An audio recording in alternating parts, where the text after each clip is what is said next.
What if I told you the world's fairs were fake? Buildings are lying to you, and history is a government fanfic? Did a secret organization hide an entire civilization from us? The Tartarians were allegedly so advanced, they discovered free energy, allowing their citizens to thrive without the pressure of needing to work. This free-thinking society led to the creation of advanced tech and grand architecture like the Taj Majal, the Great Wall of China, the Pyramids of Giza, and even the United States Capitol. But did a powerful organization with investments in the sale of energy erase the evidence of Tartaria with a series of seemingly natural disasters for their own profit? According to this conspiracy theory, they tried.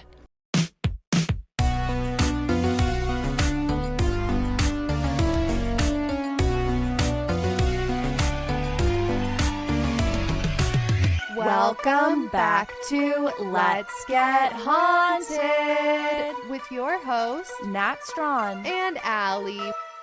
Welcome back to Let's Get Haunted. It's season 8. I'm Nat. I'm Allie. And we take turns presenting you with haunted content and the occasional amusing tangent every Wednesday. If whimsy and wonder are things you are interested in, you are in the right place. And if you want to spend even more time with us descending into chaos and personal hauntings of our own, you can join the Patreon to get access to extended intros, wild alien breakdowns, vlogs, live streams, group chats, and so much more. So check out the show notes. Like Nat said, this is a show where we are looking at everything spooky, creepy, macabre, a little bit dark-sided, and we might be a little bit dark-sided as well. We switch off every single week telling a story. This week, Nat is telling the story, and while you guys can see the title of the episode, I can't. I'm coming into this completely blind. I don't know what's going on. I just listened to that hook.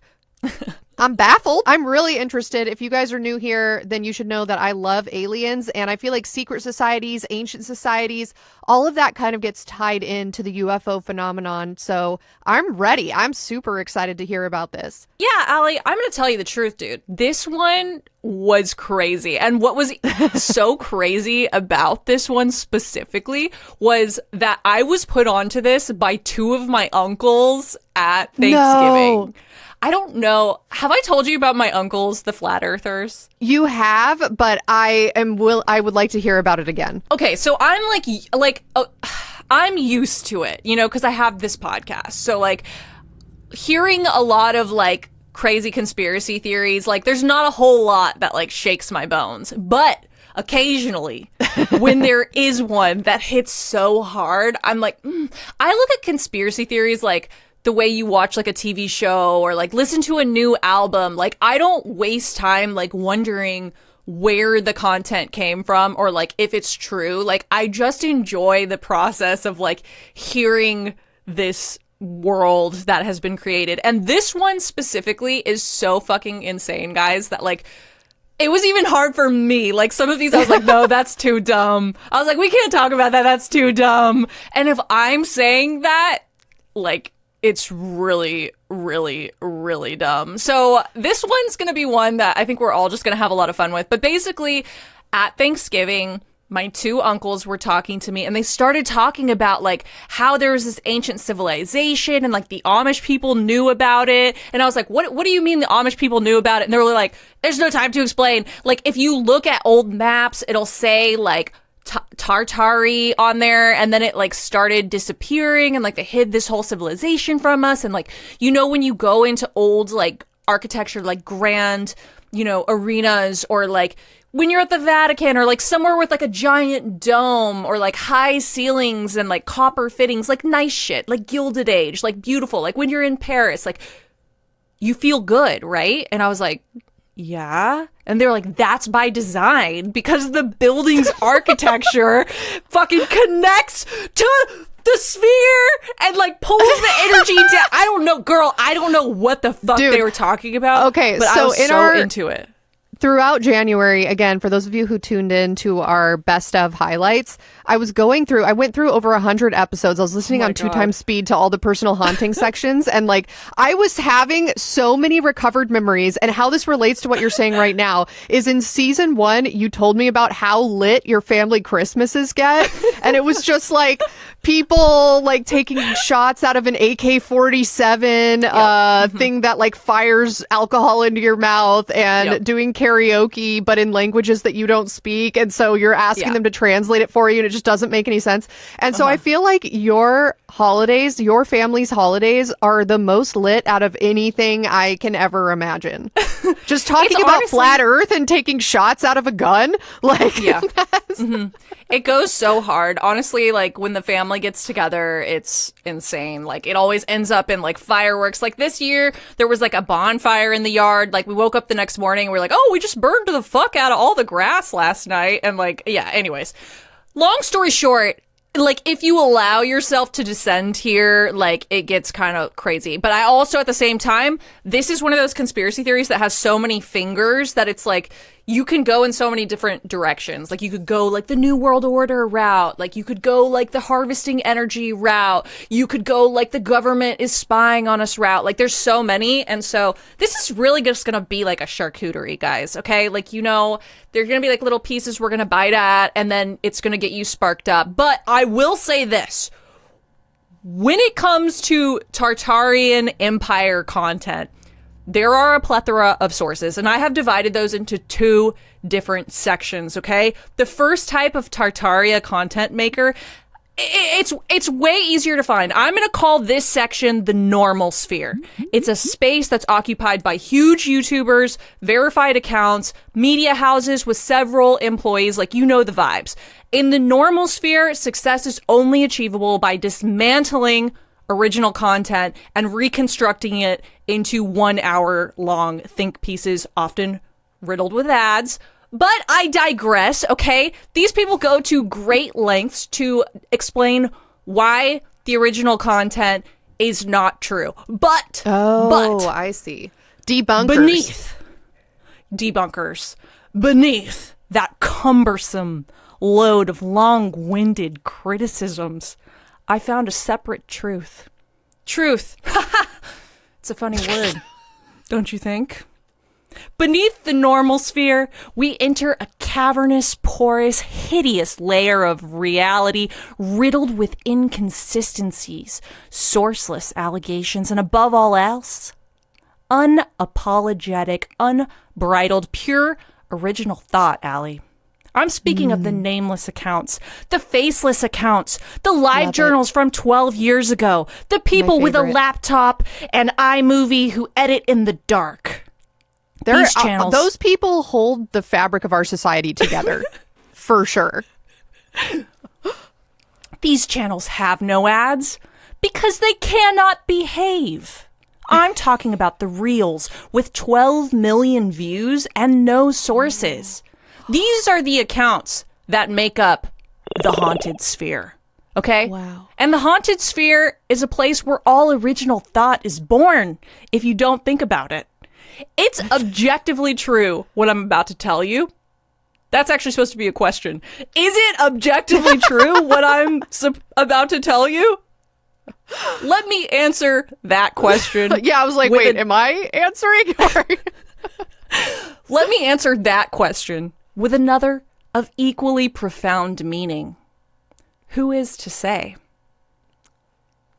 But instead of telling you about it, let me show you. Hold on. Let me pause real quick just to tell you guys what I'm watching, because we have an audio only. Some people prefer watching the audio only or listening to the audio only version of this podcast, and other people prefer to watch the video version. If you would like to watch the video version, you can head over to youtube.com/c/Let's Get Haunted, or you can head over to Spotify, because Spotify supports video episodes now. If you prefer the audio only version, that is totally fine. If you would still like to see these videos and images that we referenced during the episode, you can head over to our Instagram at Let's Get Haunted, and our Instagram is lit. Let me just say, I know a lot of people are walking away from Instagram because they're too cool or whatever. I am full on embracing it now that X is just a dumpster fire. X/Twitter is a dumpster fire. So I would encourage you to rethink not going to our Instagram and instead go over there. We have a lot of fun. But as I'm watching this, I will do my best to describe the video for all of our audio-only listeners and also all of our blind listeners. So what I'm looking at right now is a vertical video. Looks like it is taken from TikTok, and it was posted by an account going by the Pod Daddy 2.0, and the profile picture of this person is like a zoomed in like view of the forehead and eyes of a gray alien, which I already love. And then the caption says, "The mystery of the Tartarian Empire." And it opens up on a map of the world, and it's zooming in on the word Tartaria, which has been calligraphied, is that a word, onto the map. So now I'm going to push play. 1700s and even the 1800s show a massive nation stretching across Eurasia, called Tartaria. Yet today, history books say it never existed.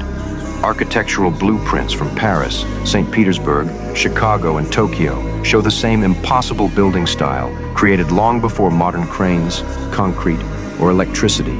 Grand domes, star-shaped cities visible only from the sky, copper spires and antenna-like towers designed to pull power from the atmosphere, a worldwide electrical grid without wires. And then, suddenly, it's all gone. In the late 1800s, firestorms swept through dozens of major cities at the same time. San Francisco, Chicago, Toronto, Boston. A global disaster with no clear cause. Followed immediately by world fairs, where hundreds of advanced buildings were constructed in just months, then mysteriously demolished right after. Almost like they weren't building new wonders, but displaying the last ruins of an old world before wiping it clean. So ask yourself, how does an empire appear on maps for centuries, leave behind architecture we still can't replicate, yet vanish from history overnight?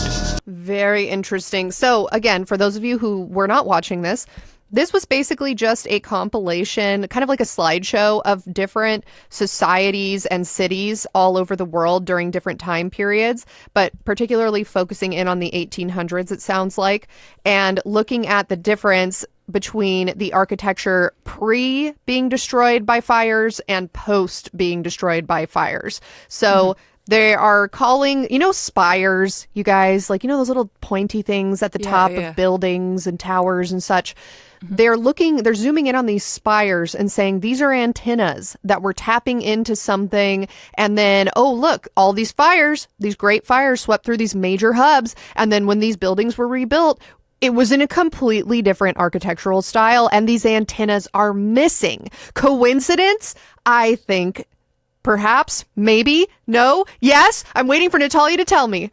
I just thought of something. I just had a brain blast. You cannot spell conspiracy without spire.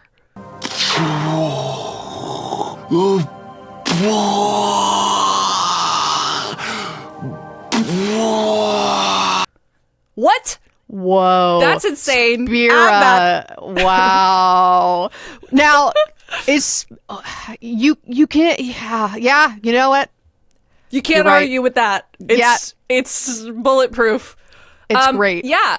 Okay, so the normal sphere will say that, there was a bunch of fires because we used to use, candles and we didn't have electricity and everything was made of wood, which honestly could be true. I'm not here to argue with that. I'm just saying a lot of stuff burned down, all right? And what they replaced it with was not as cool as the original thing. Sometimes there was a fire and they would do restoration on something, and the tart heads, I'm calling them because I keep saying Tartaria like it's diarrhea or something.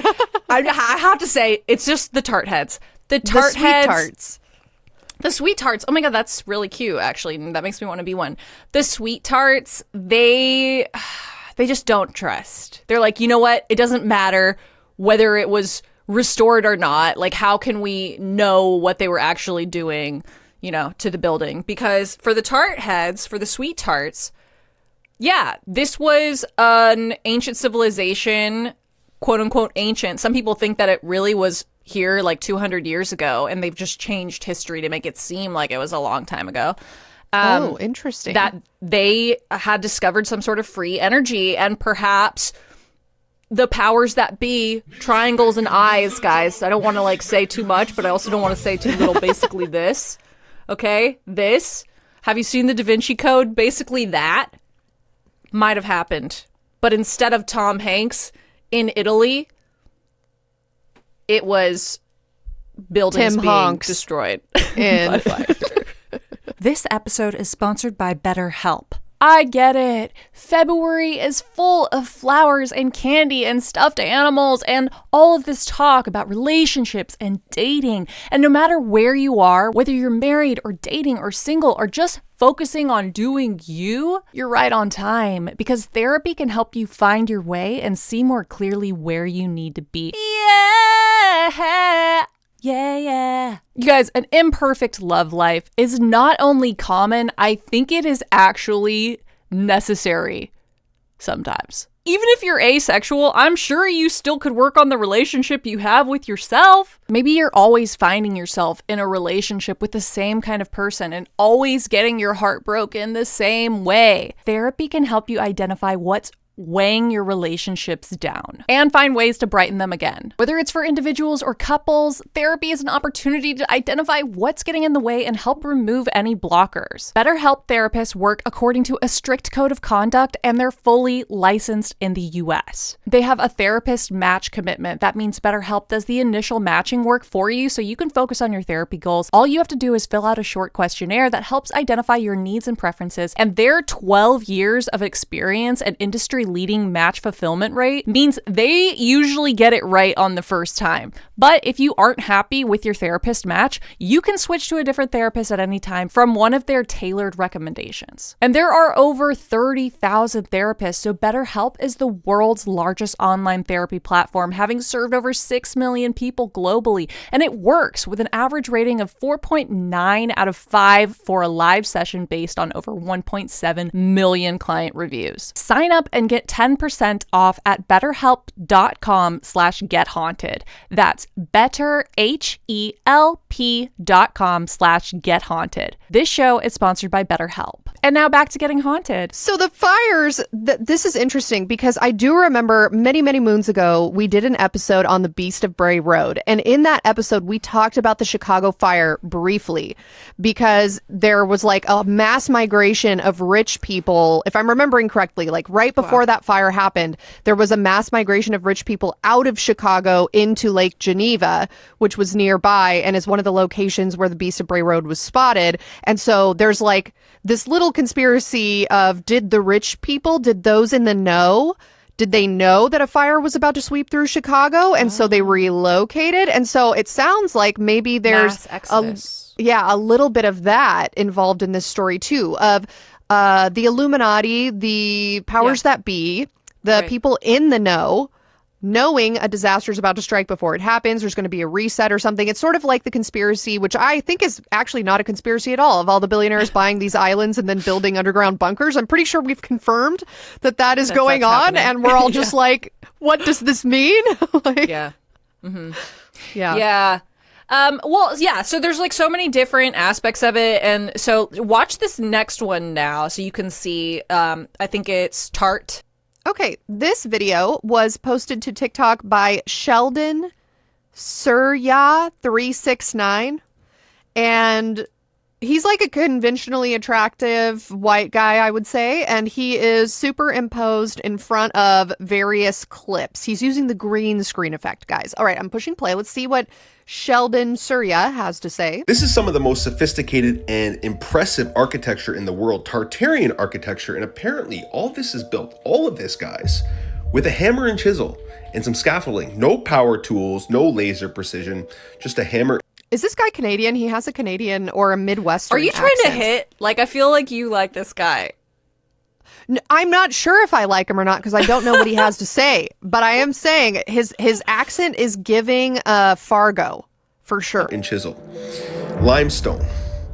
Yeah, that makes zero sense. Imagine buying that. Imagine believing what you've been told your whole entire life. Seeing this and not believing that, maybe these people were highly advanced. The etheric energy antennas at the top of these buildings, harnessing energy from the atmosphere, creating free electricity for this building, for the people, all in perfect harmony. Look at how beautiful this architecture is. Pleases the eye. They cared about the people, and they wiped Tartaria from our history books. These people were highly advanced. Stop buying the fucking narrative. Stop believing what you're told. Okay, he just got aggressive. It's all a lie. Tartaria was a worldwide empire and one of the greatest empires that ever existed. Look into it and you will view life with a new lens. Peace and love. Okay. I just want to take a step back from the topic for a second and ask, I don't know. What do you guys think about this type of content? I think we tap into it from time to time, but it's just like, as a cultural phenomenon, how do we feel about this? Where somebody's like, you fucking idiot, Tartaria, you don't even know what they were capable of. You're buying into the mainstream narrative. And you feel like bullied. You're like, oh my God, yeah, maybe like he's got a point. But here's the problem. I feel like anytime I consume this type of content, I feel like I'm coming into a story like 3/4 of the way through. I'm like, what are you who's Tartaria? What are you talking about? Why, how does the energy work? Why would spires be needed to harvest it? Like, how was the energy happening? You know what I mean?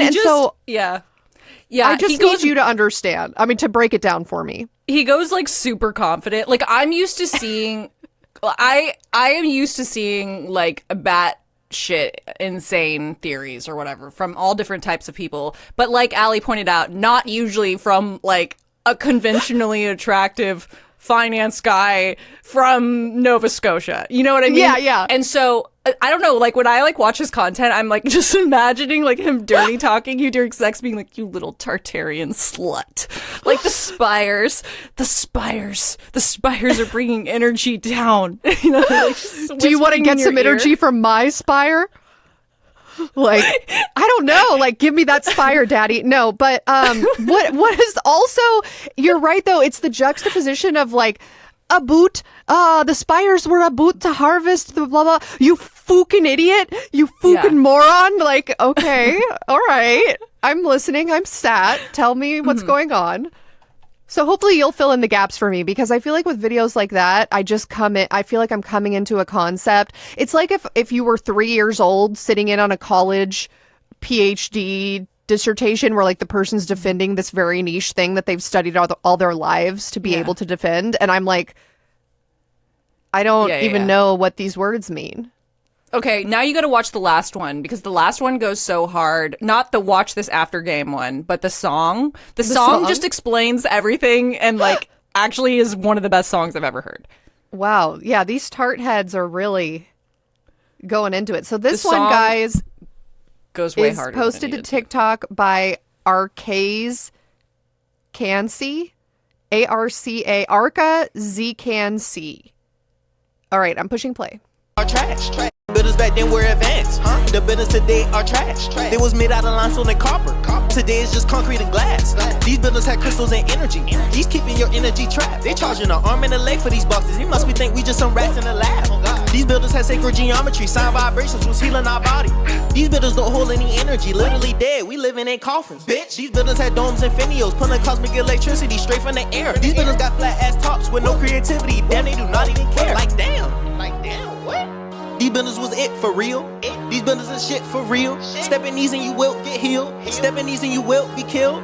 These niggas don't care how we feel. That's why I gotta go outside now and ground. Shit is to someone so they know the deal. I'm putting you down. I'm putting you on. I'm putting you down. I'm putting you on. I'm putting you down.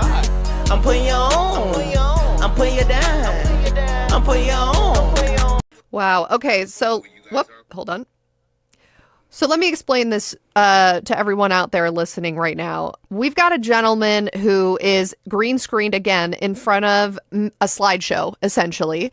And all of these pictures are being compared to each other. So he's like, these buildings were made of, limestone and copper. And it's showing these old antique buildings, but including stuff like the Taj Mahal and beautiful the Whitehouse, wonders of the world, the Capitol like building. amazing feats of architecture, essentially. Right. Yeah. And then juxtaposing it with a skyscraper. So he's like, Office these buildings will heal you. These buildings will kill you. And he's just going back and forth, back and forth. You know, shout out to that guy for making this song, because that looks like it took him a long time to come up with the slideshow, green screen himself in front of it, record the song, play the song, and lip sync to it while posing and doing all these different motions. Yeah. Good for him. I feel like that was probably several days, if not weeks, in the making. Years. Like, just imagine like how much time it took to even become that good at rapping. That's true. Or to even understand Tartaria. Yeah, and understand the internet, like, and just all of it together, and just, yeah, music theory. Wow, what an accomplished individual. But I digress. So basically, yeah, this is a theory that preys on something that a lot of us are already feeling, which is like, modern life is difficult. There's a lot of things we are unable to do that people in the past seem to be able to do. And even though we have like all of these modern conveniences, like, you know, dishwashers and being able to do our laundry in our homes for the most part and not die from an infection, we also are like part of a grind that is at times fulfilling and at other times absolutely unsustainable and drains the life out of you. And so I think, you know, there is truth to the idea of like, yeah, being in an office building doesn't feel the same way as standing in a 200-year-old limestone grand building in Paris, right? But we're going to go down the hole anyways, guys, because the part of the story that I really do actually like understand and feel is that I feel architecture, like we used to put, it seems, some more thought into like the experience of architecture, you know? Yeah. I don't know, like, yeah, it feels that way. And I know there's a lot of people who are going to be like, actually, brutalist architecture is so lit. Like, I have friends like that. I have friends like that, too. Yeah, they wear, like, trendy clothes and they brew their own coffee and make their own meth or whatever they're doing. And and they're like, brutalism is the way, right? But yeah, that's like a conversation that people have now. Like a lot of people say, oh, the post offices used to be beautiful. Like public buildings used to be gorgeous. And now it's like the Taco Bell. The Taco Bell used to be so much better on the inside than it is now. Yeah, the minimalism has come in, and that's something people talk about too. Like McDonald's from the 90s was colorful and happy and friendly, and now everything tries so hard to be like elegant and simple that it's almost lost some of the original appeal. Yeah, for sure. I agree with that, for sure. So now that we're on the same train, when I was researching this, even allthat'sinteresting.com started their article about the Tartarian Empire with skepticism, which is insane because if allthat'sinteresting.com is even against you, whoa, get your shit together. Okay, here's what allthat'sinteresting.com said. Quote, one of the most bizarre conspiracy theories that has emerged in recent years surrounds an alleged ancient civilization known as the Tartarian Empire. While Tartary was a real place, the modern myths about its technological prowess and the mud floods that destroyed it are far from true. As the theory goes, the Tartarians built some of the world's most famous landmarks, from the Pyramids of Giza and the Great Wall of China to the Taj Mahal in the United States Capitol. Then a series of disasters destroyed the empire, and governments across the globe orchestrated a massive cover-up to erase its existence from history. But why? This seems to be the question that even believers in the conspiracy can't answer. The myth has roots in Russian nationalism, but it's mostly spread through online forums and videos posted on social media, so there's no single voice of authority on the matter, and many theorists' claims contradict each other. Despite the lack of any real evidence of its existence, the Tartarian Empire is now the center of an alternative history that's become known as the quote-unquote QAnon of architecture. Oh. Okay, guys. Yes, this is the QAnon of architecture we were talking about. So I know we're going to get some crazies in the comments. And you know what? I'm going to let it fly for now. You guys go just fight it out in the comments about what's real and what's not. Make sure you tag your friends. we'll do a giveaway. Actually, this brings up a good point, guys. We used to monitor what our comments were saying, and then at some point last year, we just turned off the needs to be approved setting. And so everything's going through, and if your comment is not going through, that means you said something that got you flagged by Spotify, and that's crazy. You need to reevaluate what your opinion was, if that is the case, because they pretty much let anything fly as well. Yeah. Okay, Allie, you're going to love this episode because it's super map heavy. Allie's really into maps, you guys. Oh, I'm such a map head. I'm the map, I'm the map, I'm the map, I'm the map, I'm the map, I'm the map, I'm the map, I'm the map. Maps and root beer. Okay, so let's start with the basic questions. We already figured out what is Tartaria.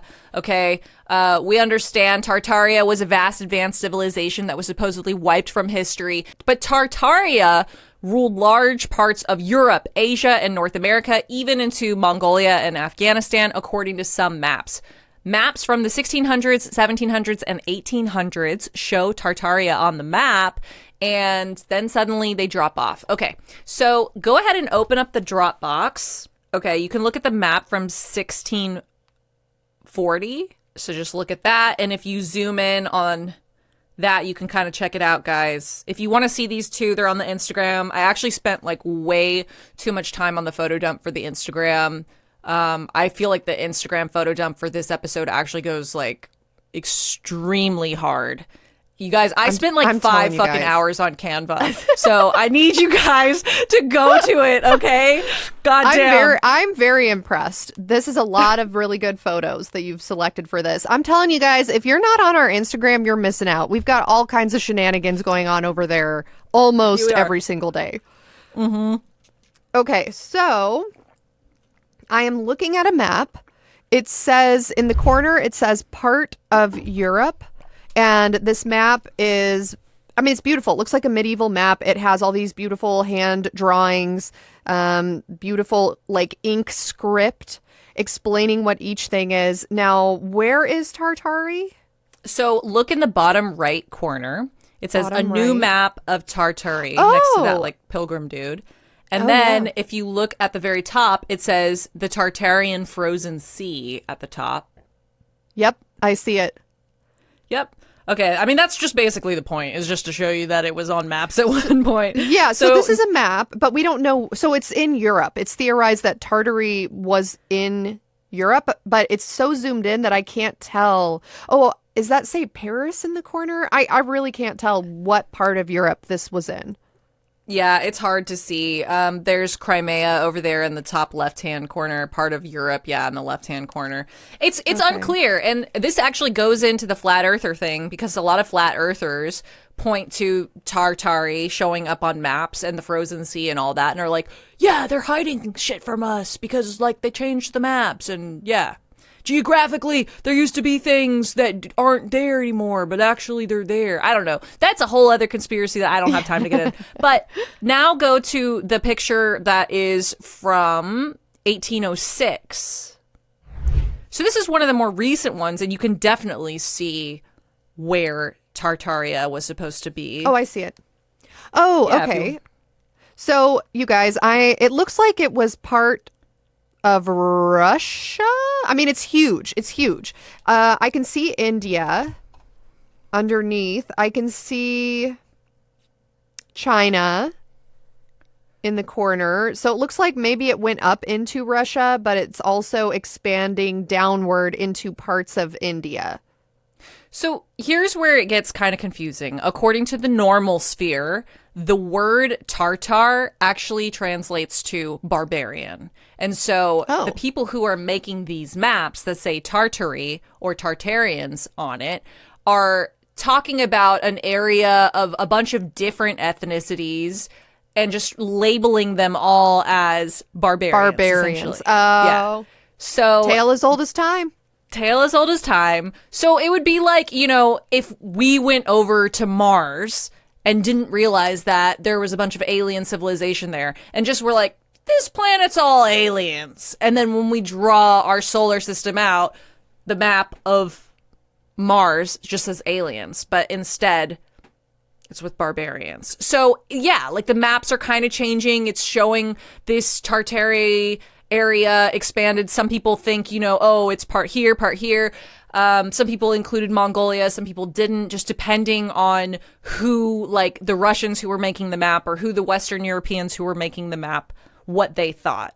So Gotcha. That's what the normal sphere says. Now, the haunted sphere says it's because there was a giant empire and the government covered it up from us and they took it out of our history books and they're trying to make us all forget about it. But we're not going to. We're going to keep fighting the good fight because the buildings today are trash. The buildings today are made out of glass or whatever that guy said. Hey guys, it's Nat. If you listen to the show, you know that I am obsessed with my BLISSY silk pillowcase. I did not realize that a pillowcase could be anti-aging and pro-hydration until I tried BLISSY, and now I am hooked. As soon as I started using my BLISSY silk pillowcase, my skin got healthier. I saw a reduction of fine lines, a reduction of frizz and breakage in my hair, and overall had less breakouts. And literally all I did was switch to a BLISSY silk pillowcase, guys. BLISSY silk pillowcase is like an employee who works for you in your sleep to make you beautiful. Silk is natural, it's cooling, it's gentler on skin and hair than satin, and BLISSY silk is the highest quality silk. It is 6A grade 100%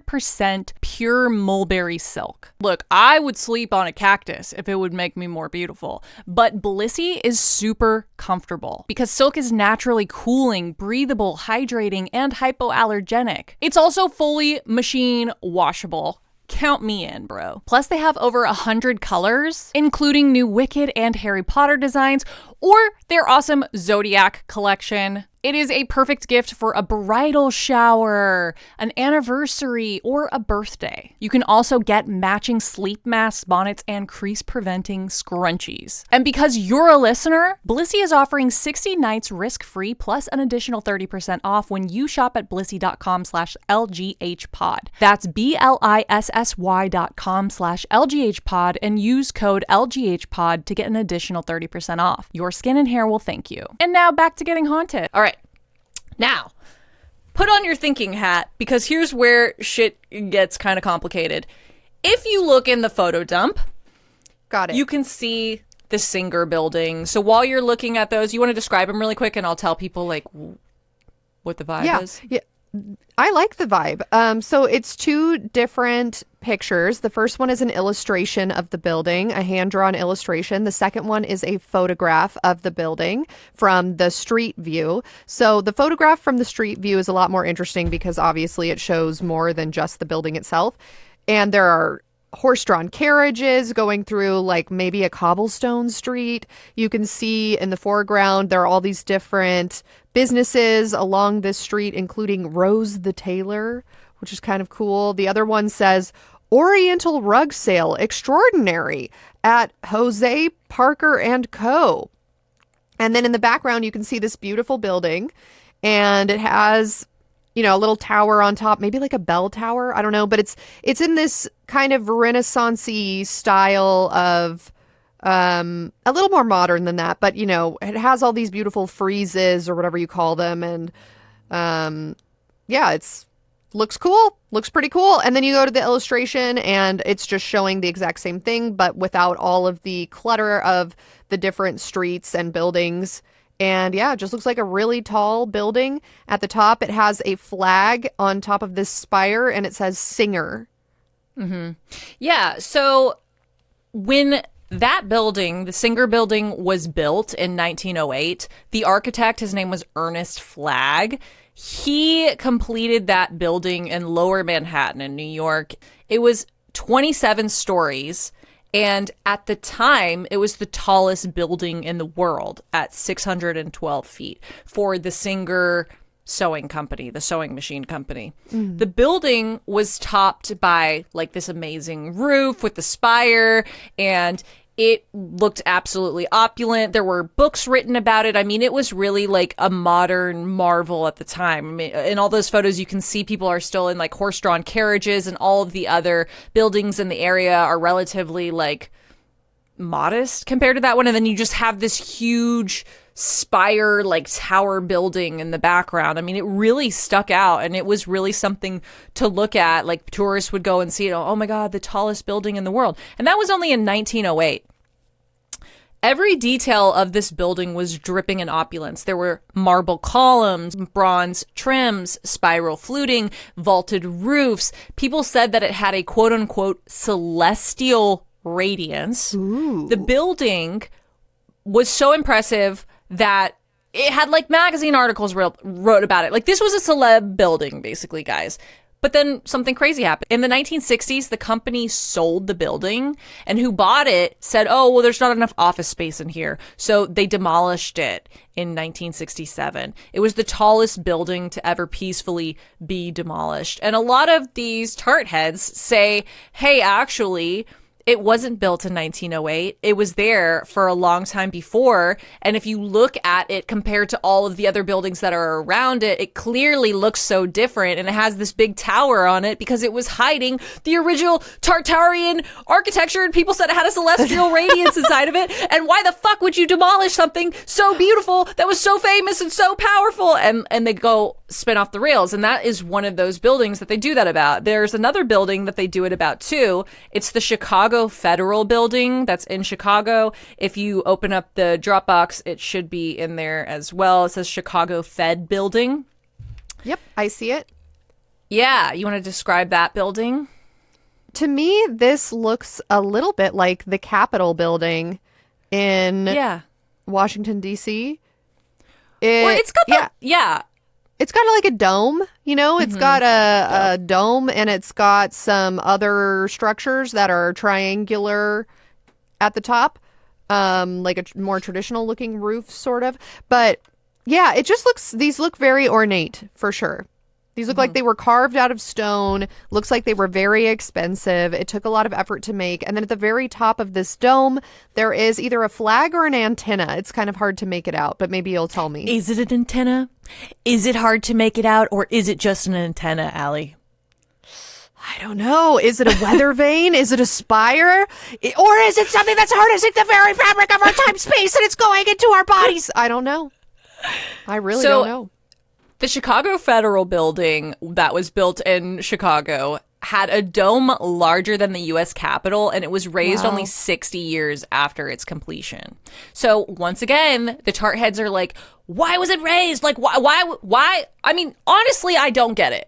I mean, I do get it, but I don't get it. Like, they say they, like, got rid of all of these buildings because they didn't have enough office space and, you know, oh, we couldn't, like, make money off these buildings, so, like, let's put something in that we can actually, like, make money off of. But I'm just like, why would you not just build out offices, like, in there? You know what's crazy? The fucking Singer building. I don't know if you remember this, though, Allie. When we were in New York recently and we did the vlog of us going to get the billboard, I don't know if you knew this about us, but, like, we had a billboard in New York. I don't know if you knew this, but we had a billboard in New York. It's not a big deal. It wasn't like one of the coolest things we've ever had happen to us at all. Like, it happens, stuff like that happens to us every day, for sure. We stayed across from the fucking Singer building. And I remember because I was like looking out and I saw it said like Singer on the building. Oh, interesting. I don't know. I didn't did even feel notice. really good when we were there. And I did feel like I have a lot of energy. And so I do feel like maybe that they were hiding some spires under there that were giving us energy. I don't know.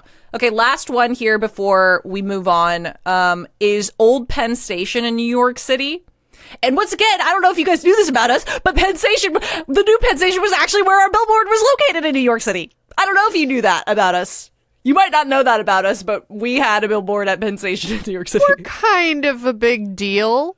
For 24 hours in one very specific part of a city, we were kind of a big deal. Okay, so what I'm looking at looks like maybe it's an old postcard or an old photograph. And at the top it says Pin RR Station from Gimbals AT or RT. It's kind of hard to make out.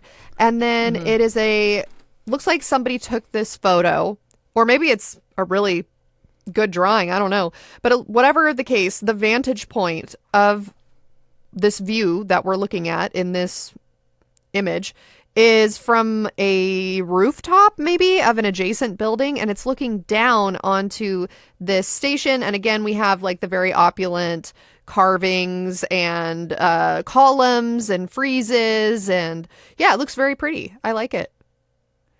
So Old Penn Station in New York City is believed to be a remnant of the Tartarian Empire, according to the conspiracy. And it was, people say, hey, they razed this one to the ground because it was Tartarian Empire and they replaced it with something else because they didn't want us to have the celestial vibes and the good energy. I don't know, guys. Seems, who is to say? Now, if you open up the next picture, the Palace Horticulture. There's a bunch of photos in here. This is the Palace of Horticulture that was built for the Panama Pacific International Exposition in San Francisco in 1950. Oh, it's beautiful. Or, in layman's terms, the World Fair that was in San Francisco in 1915. And yes, this is absolutely gorgeous. Allie, if you want to I don't even know how to describe this. Like, is this Donatella Versace's house? You know what I'm talking about? Donatella Versace's house literally fucking looks like this. Straight up. Yeah, it looks simultaneously futuristic and old world. It's really pretty, guys. So this picture or drawing, whatever it is, with these antique images, it's kind of hard to tell what I'm looking at. It's a colorized photo. A colorized photo. Okay. So the person taking the photo is located some distance away from the building itself, but in front of the building, there's this beautiful long pool of water, which looks similar to the Taj Mahal, honestly. And there is a statue in the middle. So maybe like a fountain, like a really long pool fountain. And then behind this fountain or pool is a domed glass building that also has beautiful stone columns and spires and looks like maybe even more statues in the background. It looks very, very pretty. It sort of reminds me of a greenhouse. Like if you've ever been to a major greenhouse or museum of botany where they have these really big hothouses that look so pretty with all of the glass on the ceiling and sides, but it also has stone. I love it. It's really cool. I know, it's so pretty. Like, guys, if this was my house, all my problems would be solved. If I could just like walk out in a silk chemise in the morning with like a fucking cigarette and a mimosa and just be like, these goddamn kids, I've got to send them to boarding school. Yeah. I would be healed. Like if I was just like a rich villainous wife who lived there. Oh my God. Okay. Anyways. It's very pretty. It's so pretty. Go to the Instagram. I made a beautiful Canva edit of this photo. You guys can see it, okay? I'm Nat. I'm a married mother of 2 with a job and a regular posting schedule. Oof. Every once in a while, I need to go out. I need to put makeup on. I need to get my hair done. I need to wear a slutty outfit, and I need to have fun. But I have so many responsibilities now that I cannot risk having a hangover, which is why I've traded hangovers for Nowadays. Nowadays is a 0-proof THC-infused beverage that delivers a clean, balanced buzz. No hangover, no bloat, no regrets. Just a smooth taste, a social lift that actually feels good, and a smarter way to drink, whether you're pouring it over ice or cracking open a ready-to-sip can. So whatever the vibe is, whether it's a pregame or a low-key night in, Nowadays is how you can show up and feel your best the next day. You've got responsibilities, but you also need to have fun. Welcome to Nowadays. Visit trynowadays.com/letsgethaunted to get 30% off your order. That's trynowadays.com/letsgethaunted or use code Let's Get Haunted at checkout. Drink responsibly, must be 21 or older. Now, if you go to the Palace of Fine Arts, underneath that one, and you another know, actually dome. just another dome, beautiful. It's like a water feature. Anyways, and then you can scroll through the Palace of Fine Art. Overview of Pan Pac Exhibit 1915. You can see the whole World's Fair photo there. Very pretty. Lots of domes, guys. We're looking at several buildings in close proximity that almost look like they're all interconnected, honestly. And yeah, same type of architecture in the background. You can see, is that Alcatraz in the background? If this is San Francisco? Oh, yeah. Yeah, it must be. Wow, that's crazy. Good find. Anyways, and basically there was a bunch of stuff here. It was really beautiful, and the truthers are all like, but where did it all go? Actually, it was part of a different empire, and they pretended that it was part of the World Fair, but it wasn't really part of the World's Fair. And they say this about all the world's fairs, okay? So the world's fairs are actually, like, according to the tart heads, a giant cover-up. But let's go back to the 1893 Chicago World's Fair, because this one hits different for the tart heads. I don't know why, but they called this the Columbian Exposition, even though it was in America. And I'm sure I could literally just Google why did they call it that, but I didn't. So there's just a bunch of question marks here next to it. But Allie, if you look at this photo, Chicago World's Fair.jpg. Got it. Yeah. This was the Wow. 1893 Chicago World's Fair, and it was beautiful. I mean, it looked like a city from the future that was just a beautiful utopia, you know, like giant domes, beautiful statues everywhere, just gorgeous. Like, if I would think of, hey, this is what a society who discovered free energy and has like a perfect society looks like, it would look like this. But what's crazy is that the Chicago World's Fair had over 690 acres of this aesthetic.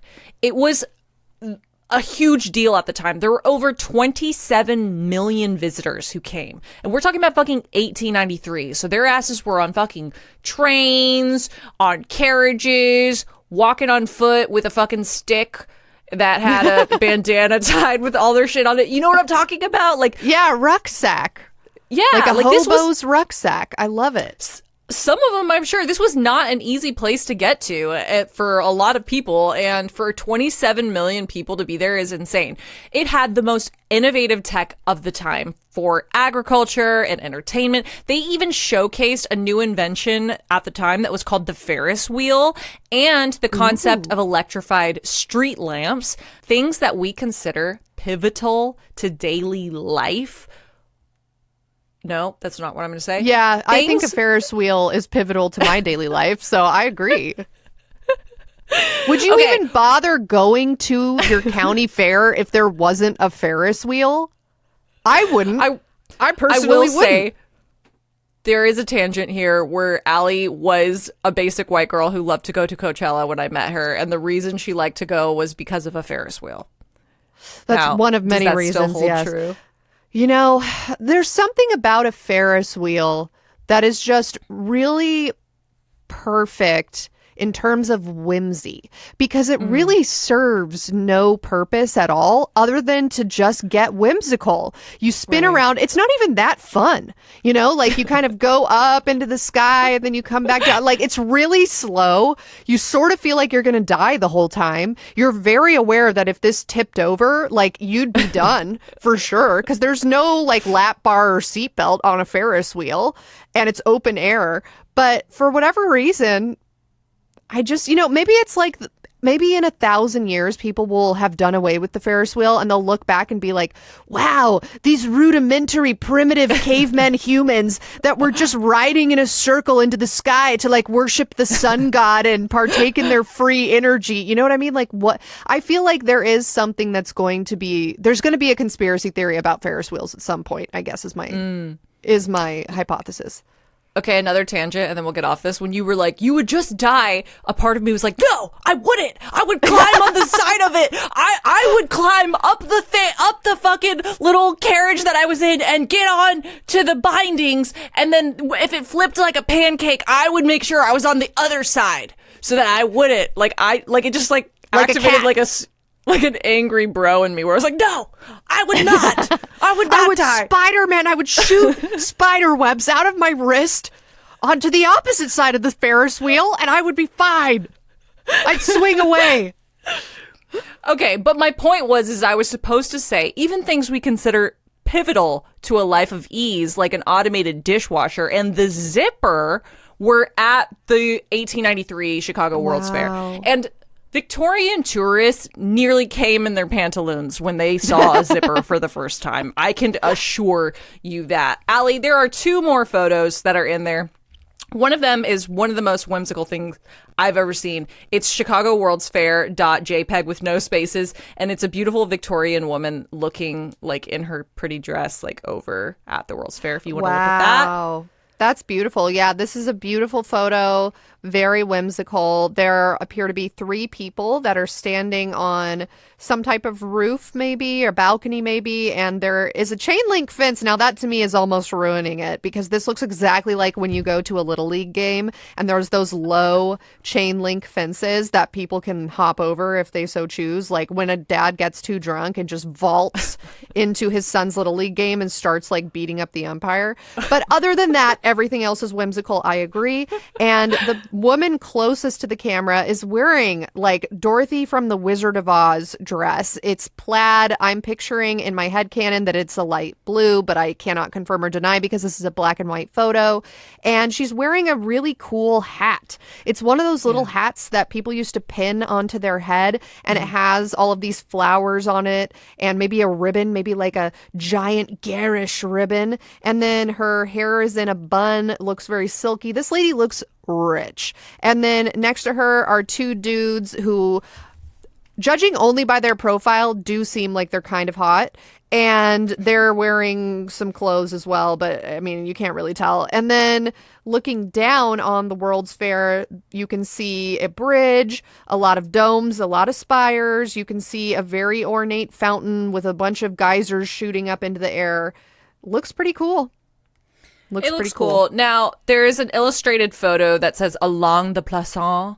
If you go up like 3 from that, or 4 from that, 5 from that. I see it. Okay. Oh, yeah, and there's the Ferris wheel. I thought you would like that picture. Yeah. Okay, this is extremely whimsical, guys. So there's a dude on a camel that's riding along the street. This is a drawing, by the way.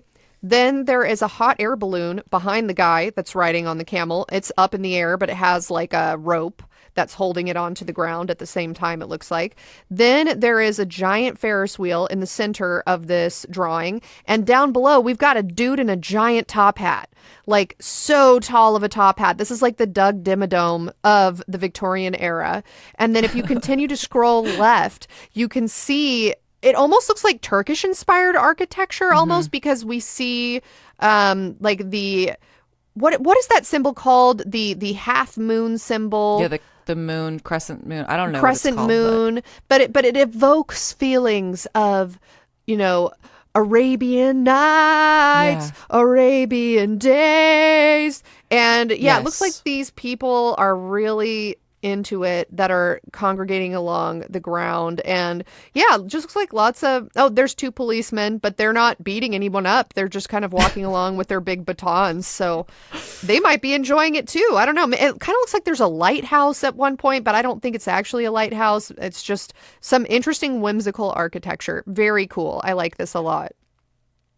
Yeah, so it was really beautiful and it was really awesome, and we can all look at these photos and be like, wow, that's fucking cool. And so the tart heads are like, why would anyone go to such lengths to construct this perfect utopia where everyone is enjoying themselves? Like you said, there's fucking Ferris wheels and air balloons and people on camels and everyone's having a grand old time. Why would they go through all of this back-breaking labor to make this and then just raise it to the ground and not use any of the architecture of the buildings? Now, the normal sphere creators will tell you that's because it was essentially all just a facade. And I don't mean that like a metaphor. Like, I mean, it was literally a facade. Like a set. Like a set. Those buildings were wooden scaffolding with plaster on top of them. They weren't actually marble.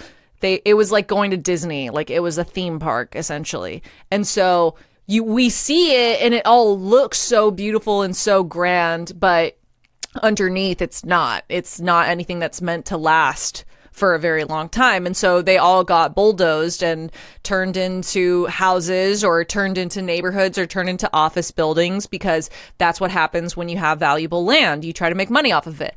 But tart heads say, no, that's not true. This is a lie they told us. Actually, those were part of the Tartarian Empire, and they pretended like they were part of the World's Fair and then bulldozed them later so they could change history. I mean, I don't think it's that weird to take down a fair, because we do that currently. Like when you have a county fair, you get everything set up, the carnies put it together, And then at the end, the carnies take it all down and it's not there anymore. So that doesn't seem that weird to me personally, but maybe that's by design too. Maybe the powers that be were like, this is the perfect front to dismantle the Tartarian buildings.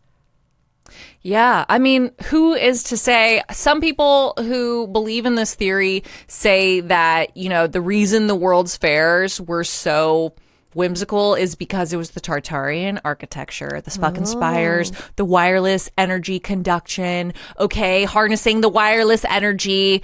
And I don't know if you remember this, but in the Kazarev Mirrors episode I did last year, I think, we talked about how certain ancient spaces that were deemed sacred at the time actually, through testing, showed to have more, psychic harnessing power than places that did not. And there were more, anomalies that happened in places that were seen as sacred. And these quote-unquote sacred spots were ancient places would put oracles or buildings or ritual houses or churches or places of worship because they thought of these spaces as sacred. And so I was thinking, maybe if we want to go full schizo, could the architecture that supposedly makes you feel good actually be built on these unexplained feel-good sacred spots?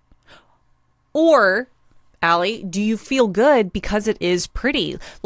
Kind of like when you get dolled up and then you go out, good things happen to you because you feel good and you're confident and you're happy. Okay? Allie, what are your thoughts? It's a good question. It is what a are your good thoughts on question. being pretty?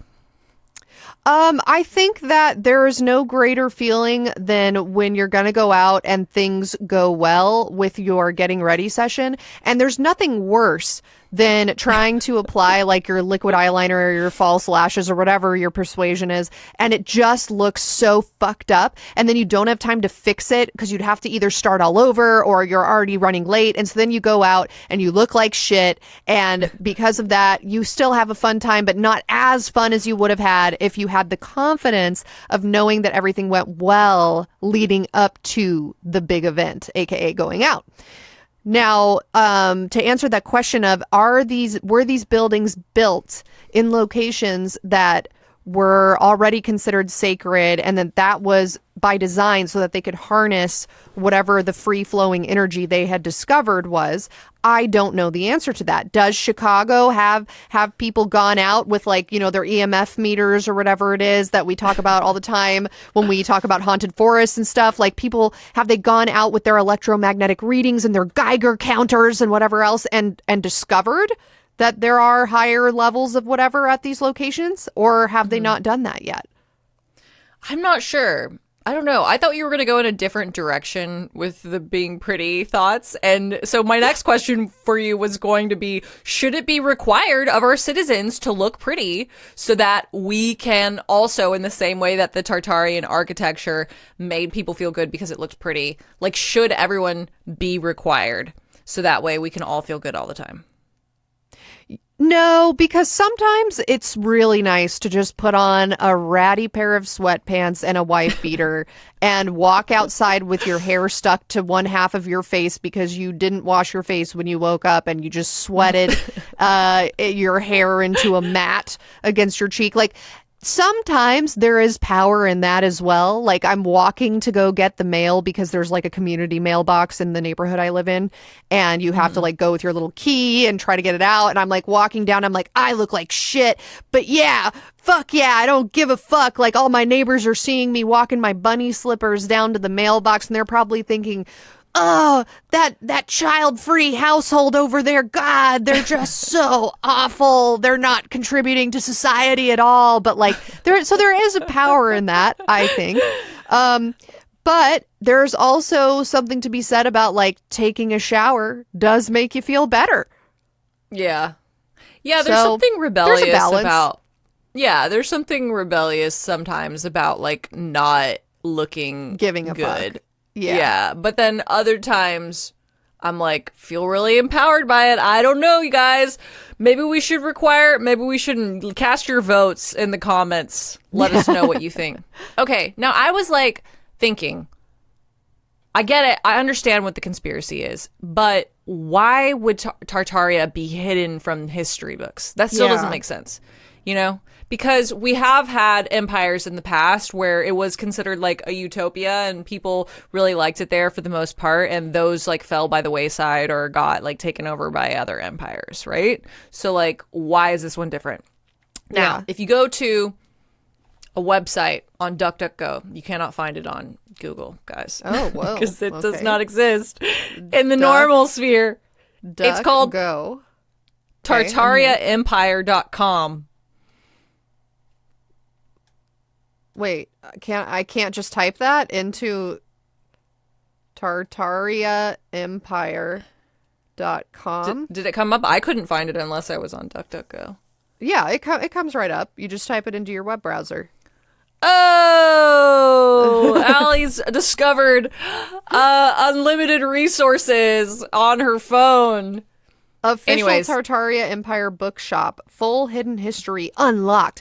Buy the special edition paperback XL and get the full digital PDF collection. The real investigation, 480 plus pages of narrative maps, engravings, and rare photos. Free worldwide shipping on the book. Instant PDFs included by Shudwini Noventa. My thoughts on everything. 1.4 million plus followers. 5,000 plus books delivered. 20,000 plus PDF downloads. Track and trace, no import costs, global delivery in 7 to 14 days. Buy special edition XL and get 1,400 plus pages, 8 series PDF collection. Buy special edition XL from USD 159, now only USD 59. What a steal. Buy the companion, the Book of Images PDF bundle from USD 99, now only USD 30. Watch the official Tartaria trailer, a visual introduction into the research, evidence, and mysteries explored in the book. Play trailer. Buy special edition XL from USD 159, now only USD 59. What readers are saying. Verified reviews from real Tartaria Empire customers. Anonymous says 5 out of 5 amazing knowledge 2 months ago. Tartaria full hidden history unlocked PDF version. A personal message from Shudwini Noventa. My thoughts on everything. Quote, you weren't supposed to find this, but you did. Something pulled you here. Despite the noise and the gatekeepers, you answered the call. This is a real investigation. 480 plus pages of narrative maps, engravings, and rare photos. It's your next step in the awakening. And yes, that inner program will try to drag you back to sleep. Don't let it. Thousands already moved forward. Some grabbed the PDF, others the printed book, and they've never looked at history the same way again. Inside, you'll confront the missing 600 to 1,000 years where the giants went, clues to Inner Earth, the mud flood, the strange Cabbage Patch Trail, and why the bells went silent. You'll see why tuning shifted to 440 hertz and what we lost when the old frequencies faded. This is not armchair research. You'll get real locations you can visit around the world to verify with your own eyes. No more excuses. If you're here, you're ready. Add the book to your cart now. Free worldwide shipping, locally printed in the United States of America, Australia, Europe, Canada, United Kingdom. No shipping costs and delivered within 10 to 14 days. By Shudwini Noventa. My thoughts on everything. 1.4 million plus followers. After purchasement, this is what you'll get. Real investigation, 480 plus pages, instant access to the PDFs, evidence, maps, dates, locations. I can keep going. I can keep going. Girl. Okay, well, basically, I was just going to say that website had an article called 10 Reasons Why They Tried to Cover Up Tartaria, and I was going to go through them. Number one, I feel like that was like that was like a fucking psychological weapon of like what is it called when the government uses like crazy sound weapons or whatever, like to fuck people up? Wide shipping, locally printed in the United States of America, Australia, Europe, Canada, United Kingdom. No shipping costs and delivered within 10 to 14 days. By Shudwini Noventa. My thoughts on everything. 1.4 million plus followers. After purchasement, this is what you'll get.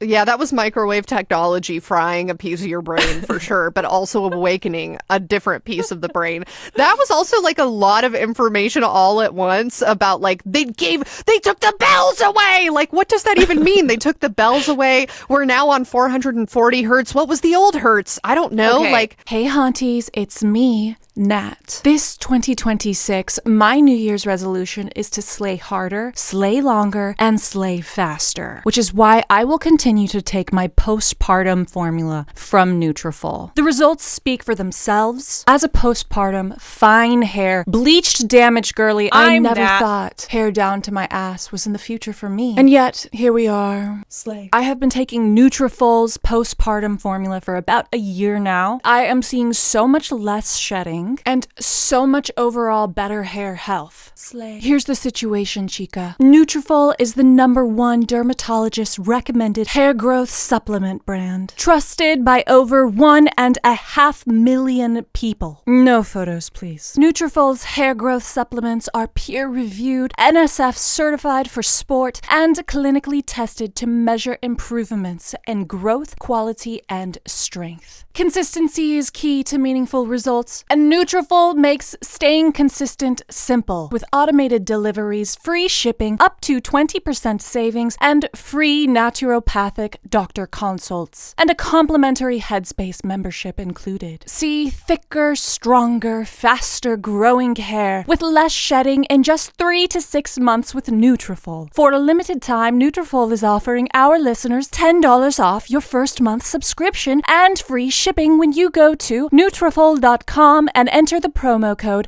HAUNTED. Find out why NUTRAFOL is the best-selling hair growth supplement brand at NUTRAFOL.com, spelled NUTRAFOL.com, promo code HAUNTED. That's NUTRAFOL.com, promo code HAUNTED. And now back to your regularly scheduled haunting. So this is something that my uncles talked about that I wasn't even going to bring up on the pod because it was too crazy, but here we go.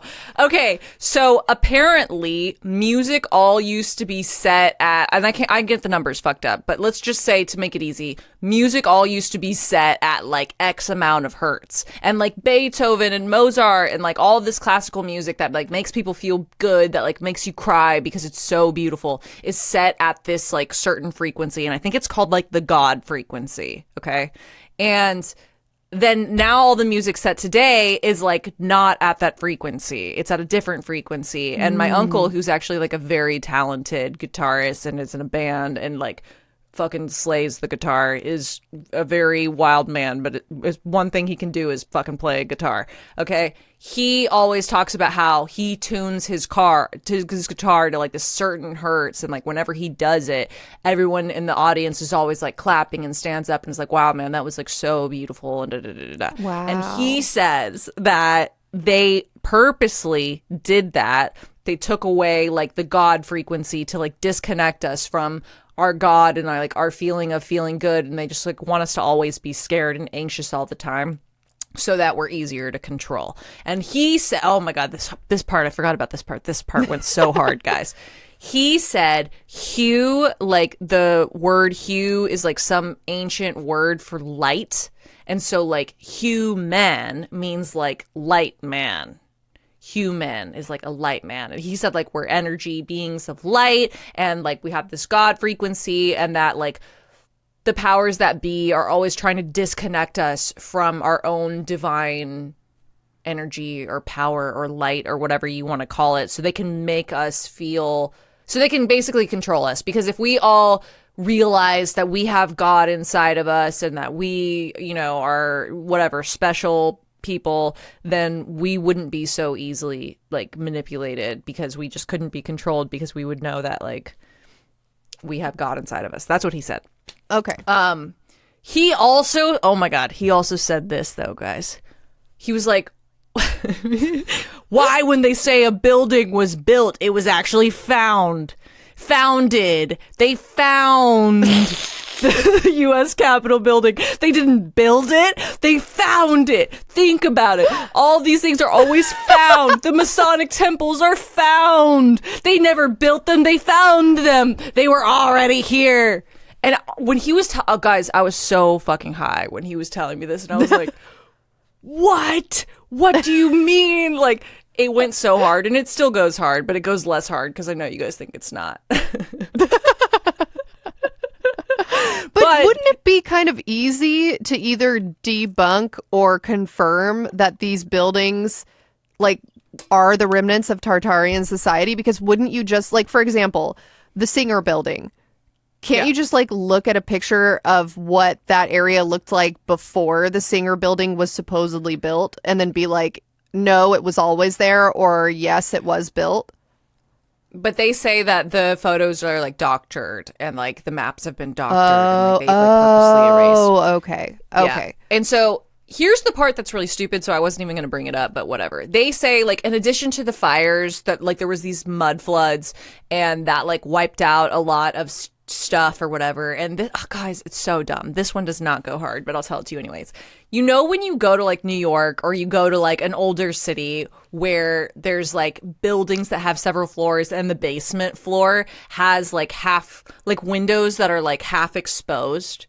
You know what I'm talking about? Yes. Like, yep. Mm-hmm. I know what you're talking about. So, like, if you were a rat, you could, like, crawl in the window and go to the basement floor.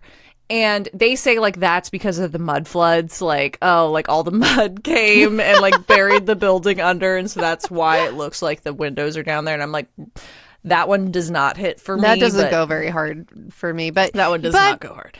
It might be someone else's thing that, like, converts them into a tart head. So I think it's good to include it. Okay, so for a second, I want to hit that article because the top 10 reasons why Tartaria was hidden from history books, the DuckDuckGo website that you could actually access from Google pretty easily, apparently. Number 1 is because the tart heads say it's to maintain the colonial narrative. They say that modern history is built on the presumption that the Western powers, quote unquote, civilized the world. So the existence of a global advanced civilization in Eurasia prior to Western colonization would destroy that presumption.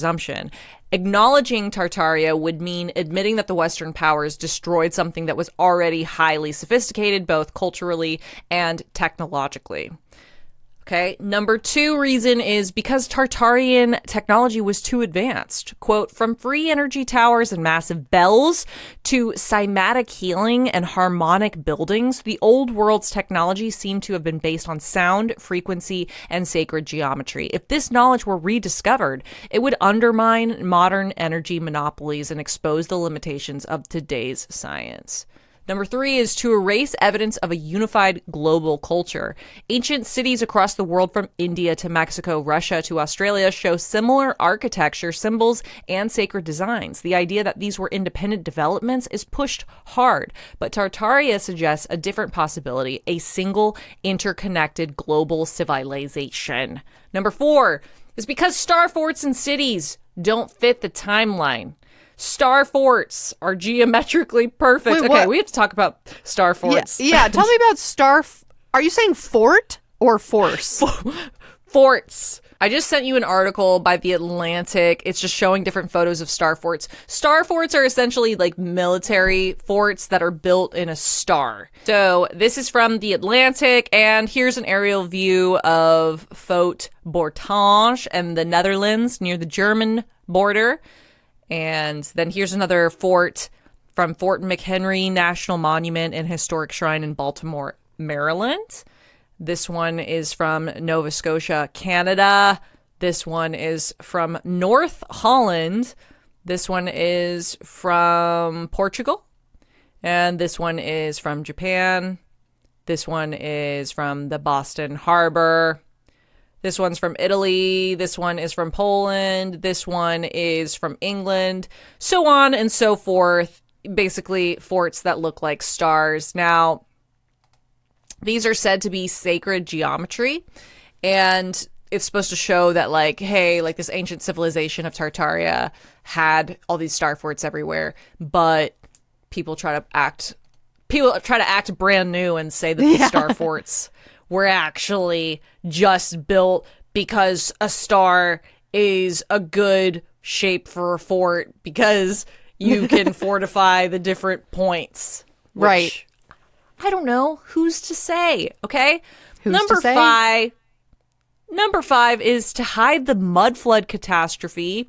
Many believe that around the 1800s, a global catastrophe, possibly involving liquefaction or energy weaponry, buried entire cities under mud. Buildings with visible subfloors, half-buried entrances, and missing construction records support this. Acknowledging the mud flood would mean accepting a recent reset, far more devastating than we've been told. Allie, do you know what mud floods are? End quote. That was the article. Thank you very much, crazy Tartaria person. Okay. Allie, do you know what the mud floods were? I'm assuming it's a flood full of mud that covered everything up and killed a bunch of people. Yeah, it's exactly that. And people, the Tartarians call, the Tartaria truthers, I guess you could say, call this like a great reset that happened. And according to them, there's all these different great resets that happen.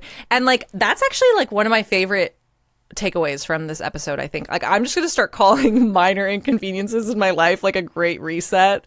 Like, this is part of the great reset. Like, when I can't find the charger to my phone, this is a great reset happening. Or when you're referring to like a section of your life that you would rather forget about, just be like, sorry, I can't tell you anything prior to the age of 25 because I underwent a great reset. That is a perfect way to use that. You guys, sorry, those ancient texts were lost. I can't answer any questions before the age of 25. Okay. Now, do you know what orphan trains are? No. An orphan? Orphans were put on trains? So people who survived... Okay, wait. Can I guess? Yes. People who survived the mud floods, kids that survived the mud floods, were sent on a train to a re-education camp where they conveniently forgot and were brainwashed. They forgot about their previous lives, were sent out into different sections of the world to repopulate. And that's why we've lost the ancient texts. Yeah, I mean... Basically, so according to the Tartarian Empire website, it says, quote, the empty cities phenomenon, which seen after the reset, and that was followed by a forced movement of orphans across America, Europe, and Australia. These children, often nameless and without family, were used to repopulate areas emptied by the disaster. Who raised them? What were they told? And whose cities were they really living in? Okay, I am going to send you a TikTok right now of a woman explaining what the orphan trains were according to the normal sphere.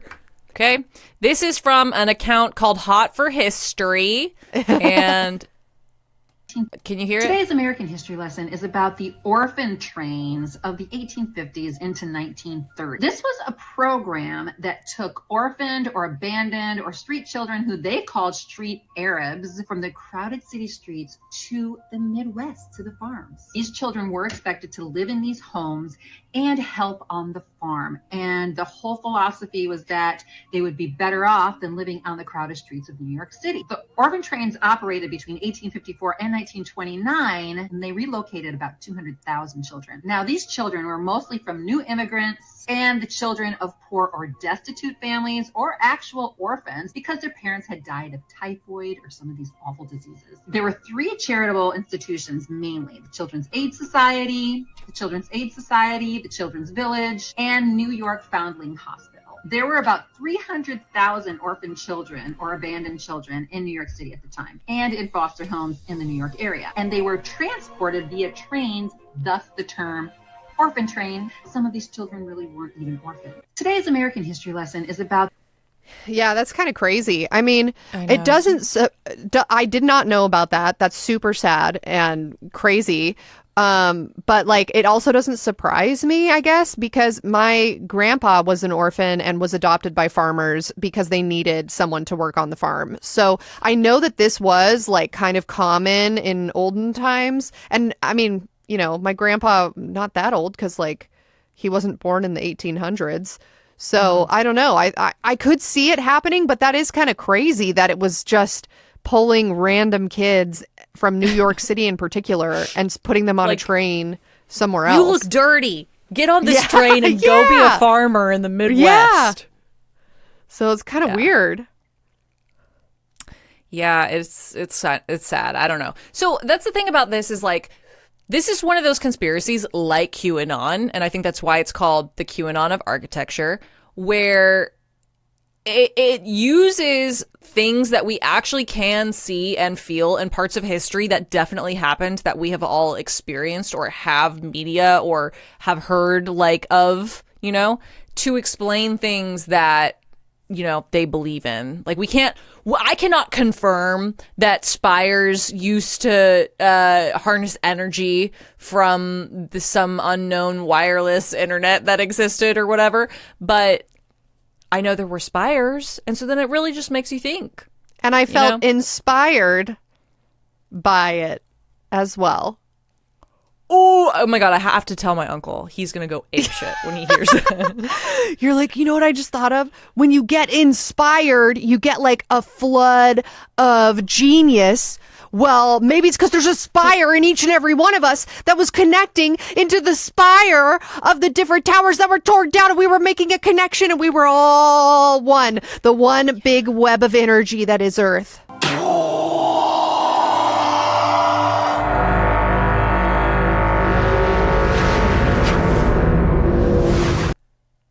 Oh my God, the theta brainwaves. Yeah. That's why when you get into a flow state, flow like mud, the mud that flooded the world, and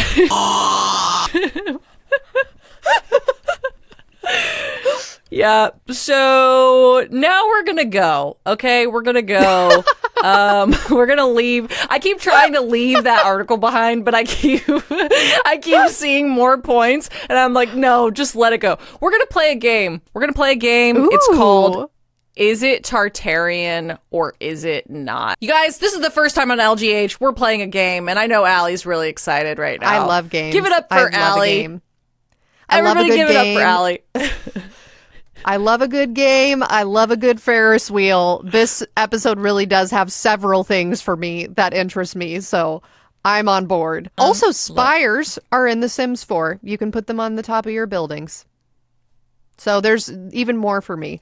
Is The Sims 4 actually just government programming because it's about a simulation and there are spires in it and we're all living in a simulation and we're Sims being controlled by the elite because we do or don't have spires, and that makes we don't have spires, and that means that we are actually worse than the Sims because we're living in a simulation without the ability to be inspired. You lost me, but can you see this? I can see it. It's a map. It says Magna Tartarin Tabula. Okay, here we go. You guys, I worked really hard on this, so I hope it works. Welcome to Is It Tartarian Architecture or Is It Not? Allie, you're our first contestant. Here's your first slide. Here's a photo. All right. Survey says it's from the Hall of Horticulture from Buffalo's Pan American Exposition in 1901. Now, is it Tartarian architecture or is it not? I don't see a dome. I see several spires, but not a dome. Hold, wait. Let me look closer. Hold on. Oh, yeah. There's two domes. It's not at the very top, though. Oh, is this a I don't know. I'm going to say yes. It is Tartarian. No! Yes, it's Tartarian architecture! Wait, yes or no? Wait, what?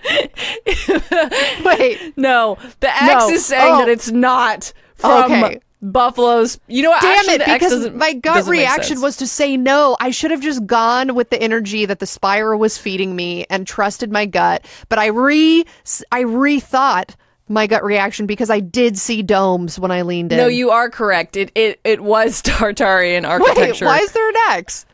You know, I'm realizing that I made a mistake. I put X's over all of the explanations because I was like, actually, it's Tartarian architecture. It's not the Hall of Horticulture from Buffalo's Pan American Exposition in 1901. But it is. So that is confusing, and I apologize. But we all need to just adopt this. Okay, this way so the giant red X means yes. Red means go in this scenario. Yeah, red means go. It basically underneath it where it says Tartarian architecture, that's what you're looking for. Okay. All right. So X means exactly it is Tartarian architecture. All right, I got it now. Okay. Next one. Allie, do you know what this is? The Taj Mahal. That's correct. This is the Taj Mahal, finished construction by 1648 AD with final additions completed by 1653 AD. Is it Tartarian architecture or is it not? I'm going to say no because I don't think there's enough spires. Ding, ding. No, you're incorrect. Wait, it is Tartarian architecture. The giant red X is so confusing.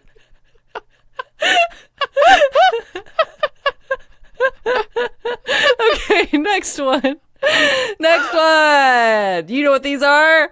The Great Pyramids. The Pyramids of Giza in Egypt are built between 2600 and 2500 BCE. Are they Tartarian architecture or are they not? Ding. Well, there's ding, no domes ding, or spires, ding, but I'm going to say yes. Ding, ding. They are? You're correct. It's Tartarian architecture.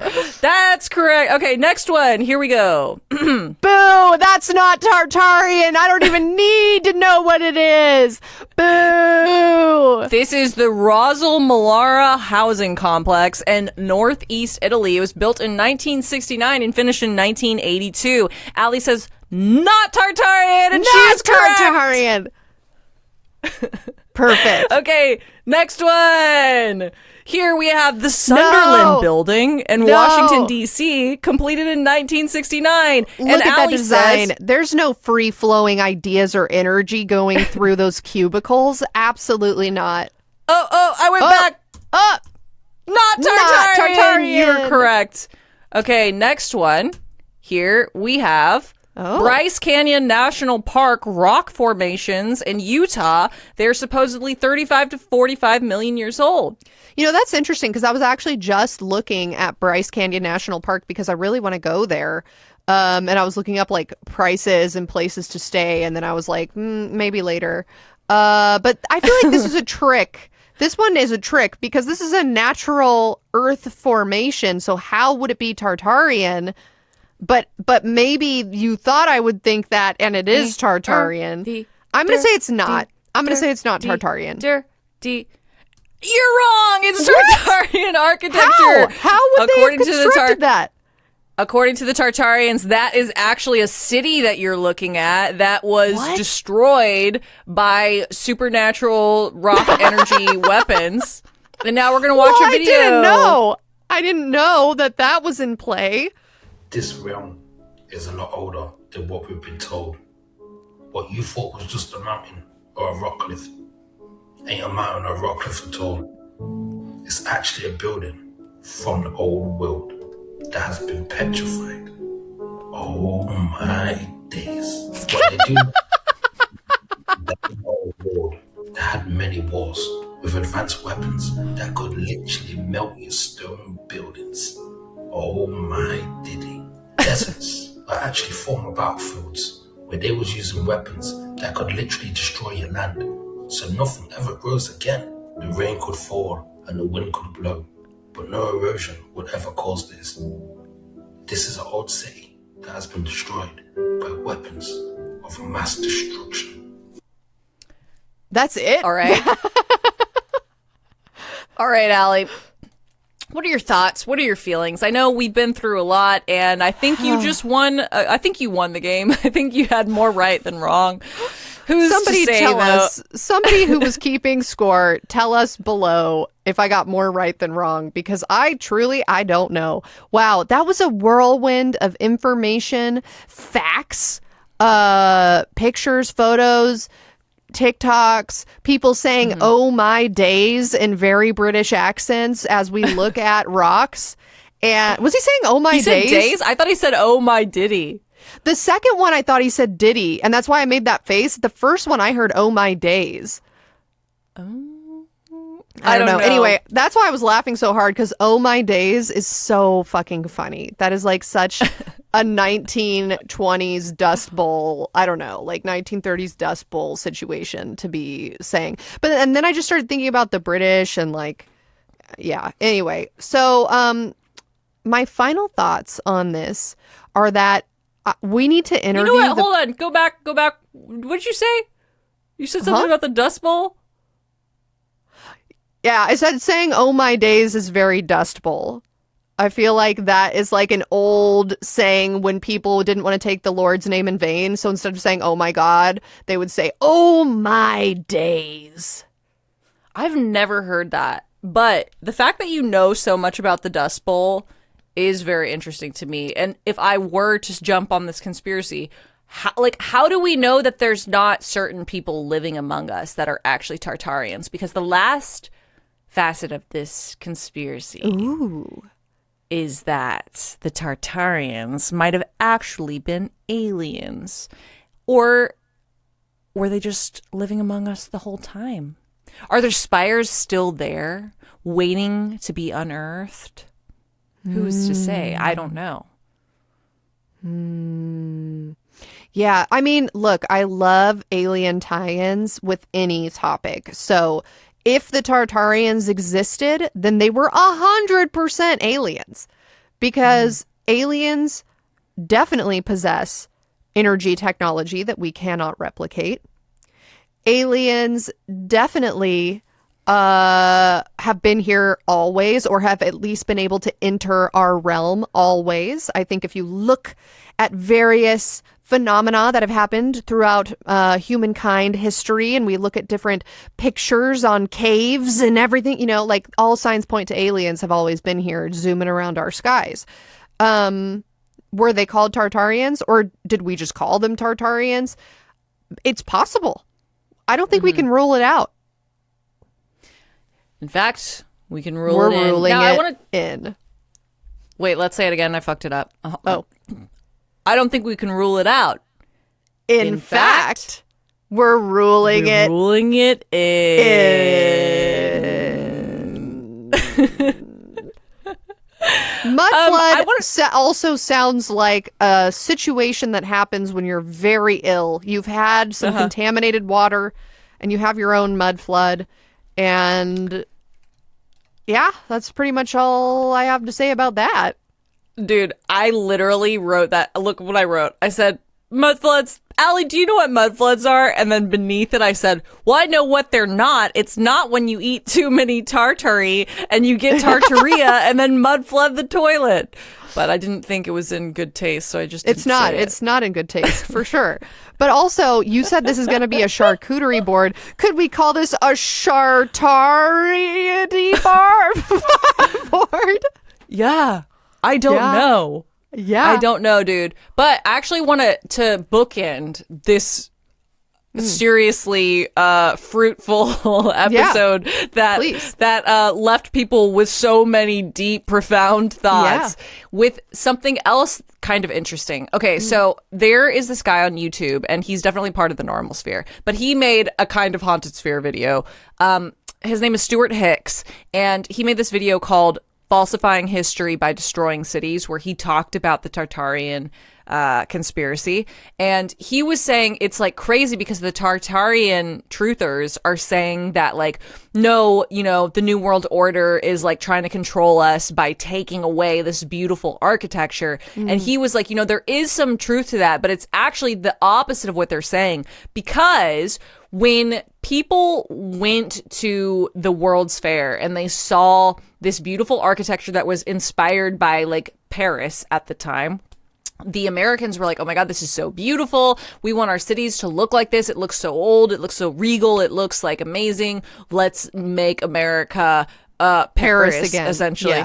Yeah, essentially. And so there was this movement called the City Beautiful movement, where actually there was a huge movement and a bunch of money invested into public plazas, fountains, spaces, etc., to make them look like the World's Fair in Chicago, which actually looked like Paris. And there's a lot of different parks that stand today from the City Beautiful movement. But at the time, the City Beautiful movement had a bunch of people who were actively rooting against it because they said, oh, actually, like, this is tyrannical because Paris looks the way Paris looks because Napoleon went into Paris and demanded that Paris be turned into what it is today under his rule, so that the people literally could be controlled and so that the military could take Paris. So Paris's beauty, like these giant boulevard streets with all of these like limestone houses, Beaux Art style houses on the side that don't have alleys between them, they're just like walls, was actually to make it so that rebels couldn't put barricades up and armies could march through easier, because he was like, I'm gonna make Paris like a city that can't be taken by rebels, essentially, which is the irony of Tartaria, because people are like, no, the beautiful architecture was taken away from us to try to control us. You know, the freedom of the citizens used to be tied to this architecture, but is actually the opposite. Wow. So I thought that was kind of interesting. And critics of the City Beautiful movement at the time said that it was like an architecture cult that was coming in, and they like did the same thing that the truthers, the Tartarian truthers, are doing today. Back then, they were like, this is a cult activity. They're trying to like control us and all this stuff, just like they did in Paris. It's like a worldwide movement. That's funny. And yeah, it's interesting. It is. I think that brings up a good point, though, of like, no conspiracy theory is new. It's just repackaged for the next generation. Like, you'll have somebody thinking that that money is a conspiracy because it determines who's poor and who's not. And then you have people saying cashless societies are a conspiracy because then you can't give money cash to, the homeless, or people that maybe aren't here with social security numbers, can't get bank accounts, or whatever the case. So it's like everything is a conspiracy if you look hard enough, and nothing is a conspiracy if you look hard enough. But I really liked hearing this episode today because I had never heard of this before. It's given me a lot to think about. The Tartarian truthers seem very passionate, if that website taught me anything. And if that website taught me anything, all of their manuscripts are on sale right now, guys, for 50% off. So you can go to that Only website. $59.99. Usually $155 a square, but today it's only $2 out. Yeah. So, and 1.5 million something. That's crazy. That number was on there for some statistic. And then when you looked at the reviews, the only review they had highlighted was by an anonymous person who just said 5 stars. That's kind of an interesting choice. So like, Yeah. Okay, so I just want to say a couple things before we end this episode, because people are going to bring it up. So the skeptic theory of Tartaria is that before the Industrial Revolution, labor was really cheap, paying artisans to sculpt elaborate masonry, even for relatively humble structures like plaster on top of whatever. It wasn't the same expense that it would be today, when labor prices are higher and we have factory-made steel, concrete, and glass. And those are, like, the factory-made materials are way cheaper to build with now. So making a building out of glass and concrete is more economical than paying, like, an artisan to sculpt something and make it beautiful and have beautiful masonry. So that is why some skeptics say the reason architecture changed and became more brutalist. Now, the second skeptic theory is actually that these Tartarian Empire stories are actually stemming from a Russian nationalistic pseudoscientific theory that came about in the 1970s from this guy named Anatoly Fomenko, who was a Russian conspiracy theorist who wrote this book called New Chronology, where he argued that events and civilizations that were believed to be thousands of years old actually occurred during the Middle Ages. And he talks about the Tartarian Empire and says, basically that actually it was all just like Russia. And I don't know. I didn't get too deep into it because it was a skeptic theory and we're here to get haunted. But I just wanted to pose those because I'm trying to be somewhat responsible, since this is not one of those conspiracies. Since this is a conspiracy that is fast growing and a lot of people are like actively eating this up, I don't think this is true. Mm-hmm. But there's a lot of people who do. And so I just wanted to have fun with it. But also, you guys, I don't think the mud floods happened. Maybe there's some truth to fucking spires giving you like a god presence and the hurts or whatever that. I can get down with that, right? When I hear Lady Gaga, sometimes I see God, you know? Yeah. So what's up with that? Yeah, or lo-fi beats to study to, or those ADHD compilations that say like it's at 40 hertz, it'll get you into a flow state. Now, to your first point about how it used to be cheaper to have people make things by hand and now it's not. I remember too, this kind of ties into our episode we did last year about the Baglioni family massacre in Italy, because back in the day, at least in Italy, you would have families in charge of entire city-states, basically. And those families, part of what they would do, at least in the story of the Baglioni family massacre, is they would hoard their wealth and then they would pay people to make beautiful art around town, and that's how so many people got statues of themselves made as well. And it was kind of like a dick measuring contest, because you're like, oh, you're coming into my city-state? Look at all of these beautiful like look how flourishing my city-state is, you know? Like, look at all the bells and whistles I have, and look, these people made a statue of me. Yes, I paid for it, but we're not going to talk about that. You know what I mean? And so people's entire careers was to work underneath these wealthy families and make shit. And we don't really have that anymore, at least to the scale that it used to be. Yeah, so I could see why it would not be very lucrative to do that now, like why it would not be smiled upon to have as many ornate things around town now. I feel like, at least in the town I live in, the only ornate stuff we have is at our bus stops. The high school kids every couple of years will make a new painting, like whoever the newest class of seniors in AP art are, they will create a mural and then they like put it on the back of these bus stops, and every couple of years they switch them out. And that's because that's free labor, you know, that's students making it.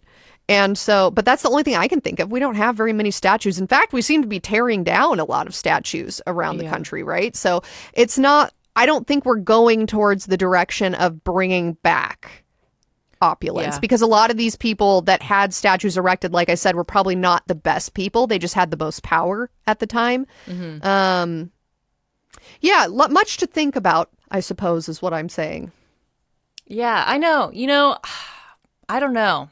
I'd love to have a statue of me. I'd love to have a statue of me just in the middle of a random park. And I'm just, I don't even know what I would be doing. I know. That's what I'm thinking of. Like maybe holding an antique teapot, and it's like the plaque is like, she had way too many trinkets in her house and she lived in this town, you know? You know, there's some cute statues at the Grove in LA of like little kids like running through a fountain, or like sometimes there's like cute statues of like someone just sitting on a bench or whatever. I could see you having like a cute one like at a table with like all of your spoons, or like doing like a tea party. That would be cute. Yeah, that would be really cute. If you guys, someone make it happen. If I'm not riding a fucking rearing horse like on my statue, I will haunt the fuck out of everybody. Yeah. You guys. Imagine if your statue was fugly. Like imagine somebody made, like, have you ever seen that statue of Cristiano Ronaldo? And then they replaced it. Oh my God, dude. Just Google it. Google Cristiano Ronaldo ugly statue. Oh my God. Yeah, dude. Well, how did this happen? I don't know, man.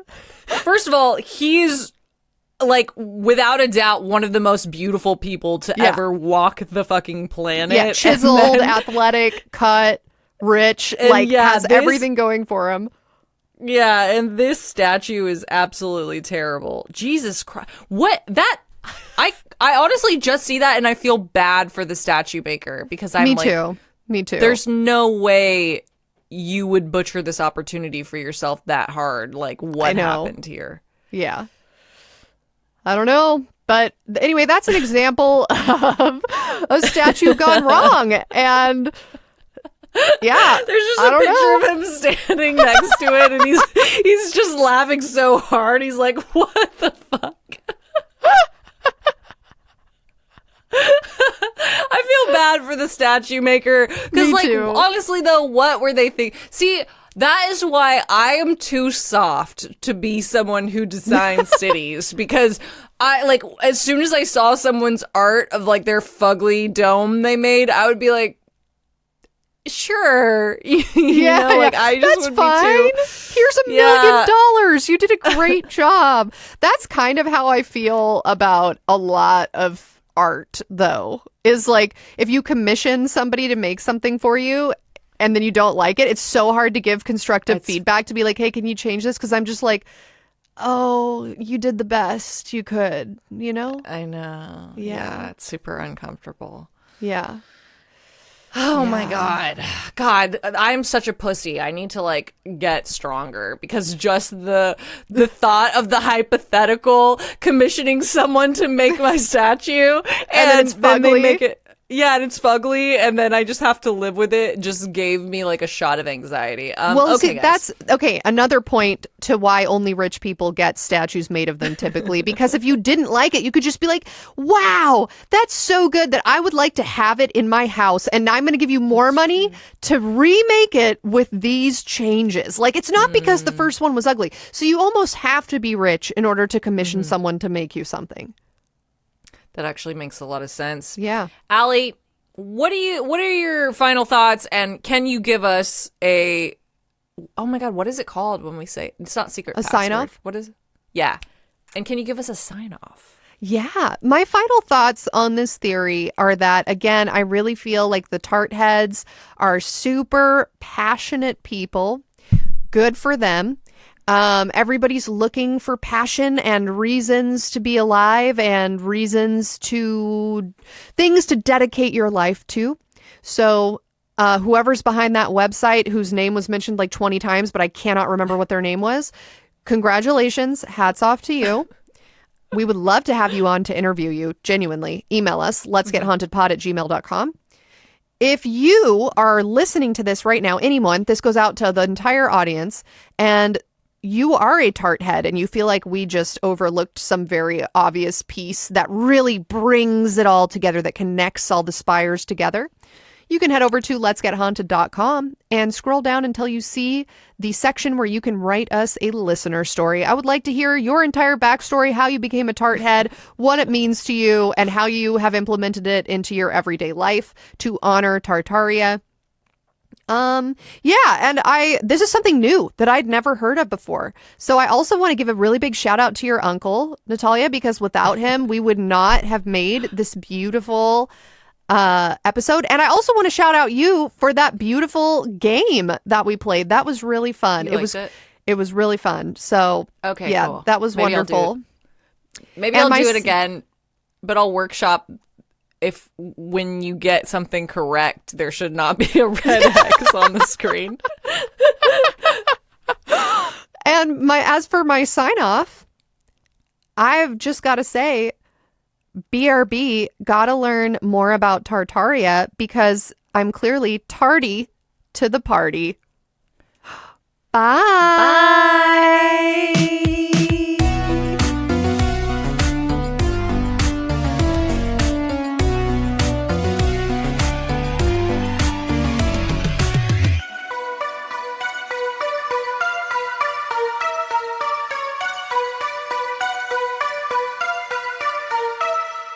Hey guys, it's Nat. Welcome to the closing credits for episode 246, The Tartaria Conspiracy. This month, we would love to give a warm, heartfelt thank you to our Patreon donors who donated to us in the month of November 2025, letters A through D. And if you would like to become a donor and hear your own name shouted out on a future episode of LGH, all you have to do is head over to patreon.com/c/letsgethaunted, where you're not only going to get a shout out, you're also going to get access to episode extras, mini-sodes, bonus episodes, vlogs, personal hauntings, live streams, and much, much, much more. This month of February 2026 is also your last month to sign up for the annual Patreon membership. The annual Patreon membership gives you a 12% discount for either Tier 1 or Tier 2. The annual Patreon membership gives you access to all of our content for one entire year. Plus, you get to shout yourself out on our annual Haunty closing credits, which are featured at the end of an episode once a month. You're going to hear yourself say your own name, bro. The annual membership is only available to sign up at the beginning of each year in January and February, so make sure you sign up before the opportunity is gone until next year. This week, we'd like to thank @Fredo, Sailor Doom, Ab Wally, Ace G, Adrian L, Amy S, Ashling R, Alana E, Alaya, Alicia L, Ali B, Alessa M, Alessandro C, Alex G J, Alex H, Alex Q, Alex W, Alex W Y, Alexandria, Alexis S, Alex Jess Laura, Olivia, Allegra B, Alan Cantation, Ali, Ali B, Ali T, Ali ACA, Amanda P, Amanda S, Amber F, Amber Alert 42069, Andrew B, Angel W, Inkhaber, Ann M T, Ann D, Ann T, Annie T, Answered Satyr, Anthony W, A P Trip, Archie F, Arden Strander, Artsy Starkey, Ashley D, Ashley J, Ashley W, Aubrey, Avery K, Bea, Beatriz, Bella Q, Benjamin S, Billy R, Boob 42069, Booksjiff Managed, Bradley M, Brianna L, Bree M, Bree E, Brianna C, Bree P, Brielle, Brittany S, Bronal, Brooke, Bucket M, Caitlin D, Cal E, Callum H, Camille's a cat, Captain L Calico, Caroline H, Caroline L, Cash Heat, Cassidy M, Cassie L, Cat B, Kathleen R, Celeste L, Cetus, Chatty Watty the Puddin' Patty, Chance the Reaper, Chanel C, Chaotic Nix, Charlie M, Sharon, Cheesy, Cherry D, Chicken, Chloe H, Chloe L, Christina T, Christopher M, Christopher O, Christy H, Claire L B, Coraline, Corruptive Jade, Christian P, Criley, Crystal C, Crystal T, Cursed G, Cynthia DLTC, Dallas C, Dan the Blacksmith, Dania SNC, Danny T, Daff, DiGiorno, Flocka, Dodie, Doralee, N, Drop Shadow, and Drose. Thank you guys so much for supporting us. We could not do this without you guys.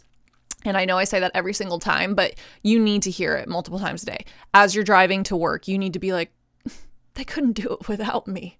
As you're getting groceries, you need to be like, they couldn't do it without me. As you're taking a shit in the morning, you need to be like, they couldn't do it without me, because we could not, all right? That is not you being entitled or arrogant. That is you literally owning your shit, okay? And that's what I want to see more of you from 2026. Now it's time for the secret password, y'all. The secret password is a word that you can comment in our Spotify comments or on the photo dump on Instagram for this episode. And this secret password is Tart Head. Tart Head. Comment Tart Head at the eligible spaces and you are entered to win. This past year, we gave everybody a custom engraved Stanley 40-ounce cup with a wizard possum that was presenting you a trophy that said LGH Champ 2025. Okay, what more could a hauntie want, guys? So get your entries in. Mwah, love you, bitch, bye.